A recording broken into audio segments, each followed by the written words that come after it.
अस्सलाम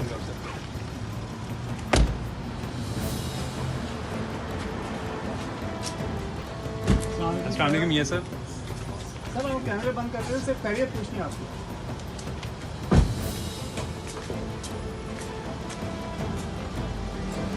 इस क्लिप में आपने देखा कि नवाज शरीफ साहब जो थे वो हार्ले स्ट्रीट क्लिनिक के अंदर गए यस्टरडे। उन्होंने अपने दांतों का इलाज करवाया, फिलिंग करवाई और तकरीबन 40 मिनट वो रहे और उसके बाद वापस चले गए। मुख्तलिफ़ तरह की बीमारियों के टेस्ट, ट्रीटमेंट, सारी कहानियाँ किस्से हो रहे हैं, लेकिन लंदन के अंदर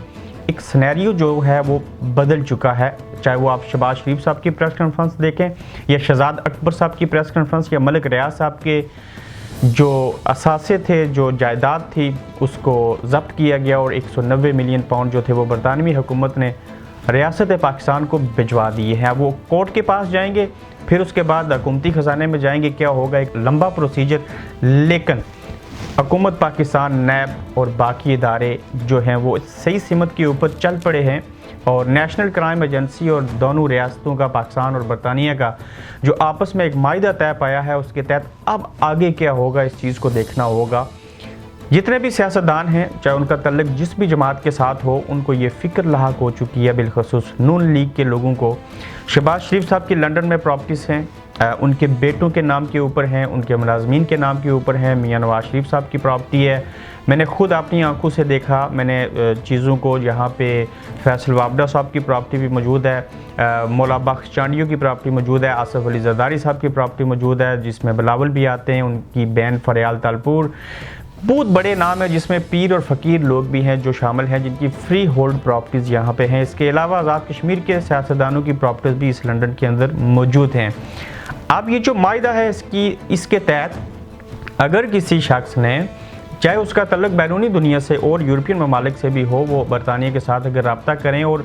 उन्होंने जो रकम यहाँ पे कैश दे के अपनी कोई भी जायदाद या कोई भी कारोबार यहाँ पे हासिल किया, उसको रन कर रहे हैं, जो उनकी वो मालकियत है, अगर ये साबित हो जाए कि उनके नाम के ऊपर है और वो मनी ट्रेल जो पैसा है वो किस वे से यहाँ पे लाया, तो वो ये साबित ना कर पाएँ और उनके ये एहसासे शो ना किए हों, तो नेशनल क्राइम एजेंसी को जो भी केस पाकिस्तान हुकूमत की जानिब से, अदारों की जानिब से रिपोर्ट किया जाएगा, उसकी इन्वेस्टिगेशन के बाद साबित हो जाए, तो यहाँ की कोर्ट के डिसीजन के बाद उस चीज़ की जितनी भी मालकियत है उसको बेचकर